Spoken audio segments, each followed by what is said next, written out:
നമസ്കാരം. മക്കയുടെയും കാബയുടെയും ചരിത്രമാണ് ഇന്ന് നാം സംസാരിക്കാൻ പോകുന്നത്. അതിനു മുമ്പ് ഒരു കാര്യം പറയട്ടെ. എൻ്റെ ചാനലിലൂടെ എല്ലാ മതങ്ങളിൽ നിന്നുള്ള വീഡിയോയും ഞാൻ ഉൾപ്പെടുത്തുന്നുണ്ട്. ചില വീഡിയോകളുടെ അടിയിൽ വന്ന് ചിലർ കമൻറ്റ് ചെയ്യുന്നുണ്ട്, ഇത് ഹിന്ദു ചാനലാണ്, ഇത് ക്രിസ്ത്യാനിയുടെ ചാനലാണ്, ഇസ്ലാമിൻ്റെ ചാനലാണ് എന്നൊക്കെ. അങ്ങനെയല്ല. എല്ലാ മതഗ്രന്ഥങ്ങളെക്കുറിച്ചും എല്ലാ മതങ്ങളെക്കുറിച്ചും ഈ ചാനലിലൂടെ പ്രതിപാദിക്കുന്നുണ്ട്. ഏതെങ്കിലും ഒരു മതം വലുതാണെന്നോ മറ്റൊരു മതം ചെറുതാണെന്നോ അങ്ങനെയൊന്നുമുള്ള വീഡിയോ ഞാൻ ചെയ്യാറില്ല. മതഗ്രന്ഥങ്ങളിൽ നിന്നും ചരിത്ര ഗ്രന്ഥങ്ങളിൽ നിന്നും കിട്ടുന്ന അറിവുകൾ വച്ചിട്ടാണ് ഞാൻ വീഡിയോ ചെയ്യുന്നത്. അതുകൊണ്ട് തന്നെ എല്ലാ മതങ്ങളെക്കുറിച്ചും എല്ലാ മതസ്ഥരെക്കുറിച്ചും ഈ ചാനലിലൂടെ ചർച്ച ചെയ്യപ്പെടുന്നുമുണ്ട്. എല്ലാ മതങ്ങളെയും ബഹുമാനിക്കുന്ന ഒരാളെന്ന നിലയിൽ അത്തരത്തിലുള്ള വീഡിയോ മാത്രമേ ഞാൻ ചെയ്യുകയുമുള്ളൂ. ഹായ് ഹലോ, ഞാൻ Abhilash. Welcome to True Focus with Abi. ലോകത്തിലെ എല്ലാ ഇസ്ലാം മത വിശ്വാസികളും ഒരിക്കലെങ്കിലും പോകണമെന്ന് ആഗ്രഹിക്കുന്ന പുണ്യഭൂമിയാണ് മക്ക.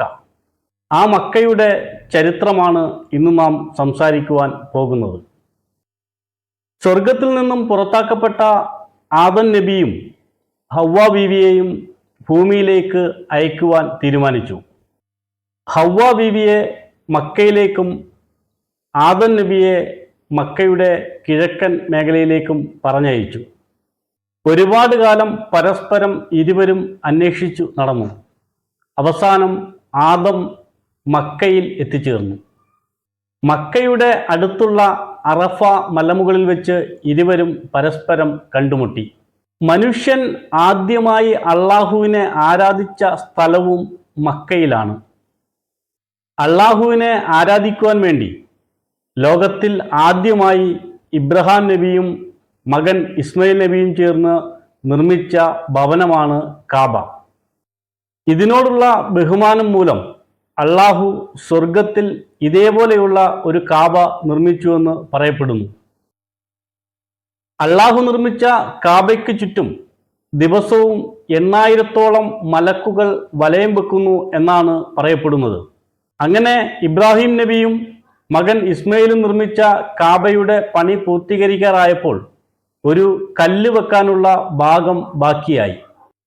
അവിടെ വെക്കാനുള്ള കല്ലന്വേഷിച്ച് ഇസ്മായിൽ നബിയെ പറഞ്ഞയച്ചു. ഭൂമിയിലാകെ തിരഞ്ഞിട്ടും അങ്ങനെ ഒരു കല്ല് കണ്ടെത്തുവാൻ ഇസ്മായിൽ നബിക്ക് കഴിഞ്ഞില്ല. പക്ഷേ അവിടെ വെക്കുവാനുള്ള കല്ല് സ്വർഗത്തിൽ നിന്നും കൊണ്ടുവരേണ്ടതാണെന്ന് അള്ളാഹു നേരത്തെ തന്നെ നിശ്ചയിച്ചിരുന്നു. അങ്ങനെ ജിബ്രീലിന്റെ കയ്യിൽ ആ കല്ല് സ്വർഗത്തിൽ നിന്നും കൊടുത്തുവിടുകയും ഇബ്രാഹിം നബിയുടെ കൈകളിൽ ആ കല്ല് എത്തിക്കുകയും ചെയ്തു. ഇബ്രാഹിം നബി ആ കല്ല് കഅബയുടെ ആ സ്ഥലത്ത് പ്രതിഷ്ഠിച്ചു. ഭൂമിയിലെത്തിച്ചപ്പോൾ ആ കല്ലിൻ്റെ നിറം വെള്ളയായിരുന്നു. എന്നാൽ പിന്നീട് അതിൻ്റെ കളറ് മാറി തുടങ്ങി. ഭൂമിയിലെ ജനങ്ങളുടെ പാപം വർദ്ധിക്കുന്നത് കാരണമാണ് ആ കല്ലിൻ്റെ നിറമാറ്റം സംഭവിച്ചുകൊണ്ടിരുന്നത്. അവസാനം അത് കറുത്ത കല്ലായി മാറി. കാലം മാറുന്തോറും മക്ക നഗരവും വികസിച്ചുകൊണ്ടേയിരുന്നു. അപ്പോഴും മക്കയിലെ ജനങ്ങൾ അള്ളാഹുവിനെ മാത്രം വിശ്വസിച്ച് ആരാധിച്ചു വന്നിരുന്നു. എന്നാൽ മക്കയുടെ അയൽ രാജ്യങ്ങൾ ഈജിപ്റ്റ്, മെസപ്പൊട്ടോമിയ, ലിബാത്ത് എന്നീ രാജ്യങ്ങളിൽ വിഗ്രഹാരാധന നടത്തുന്നവർ കൂടുതലുണ്ടായിരുന്നു. മക്കയിലെ ഒരു അറബ് വ്യാപാരി മറ്റു രാജ്യങ്ങളിൽ പോയി കച്ചവടം തുടങ്ങിയതോടെ മക്കയുടെ ചരിത്രവും മാറുവാൻ തുടങ്ങി. ലബാത്തിലെത്തിയ അറബ് വ്യാപാരി ആധുനിക ശില്പകലയും ആധുനിക സാഹിത്യവും വിഗ്രഹാരാധനയും ഒക്കെ കണ്ടു. ഈ വിഗ്രഹാരാധനയിൽ ആകൃഷ്ടനായ അറബ് വ്യാപാരി ഒരു വിഗ്രഹത്തെ തൻ്റെ കച്ചവട സാധനങ്ങൾക്കൊപ്പം മക്കയിലെത്തിച്ചു. മക്കയിലെത്തിച്ച വിഗ്രഹത്തെ കാബയുടെ മുമ്പിൽ കൊണ്ടുവച്ചിട്ട് ആളുകളെ വിളിച്ചുകൂട്ടി അദ്ദേഹം പറഞ്ഞു, ഇതാണ് ഇനി മുതൽ നമ്മുടെ ദൈവം. ഈ ദൈവത്തെയാണ് ഇനി മുതൽ നാം ആരാധിക്കുവാൻ പോകുന്നത്. മക്കയിലെ ജനങ്ങൾ ഇതുവരെ നേരിൽ കണ്ടിട്ടില്ലാത്ത ദൈവത്തെ വിഗ്രഹത്തിലൂടെ കാണുകയും അവർ അതിനെ ആരാധിക്കാൻ തുടങ്ങുകയും ചെയ്തു.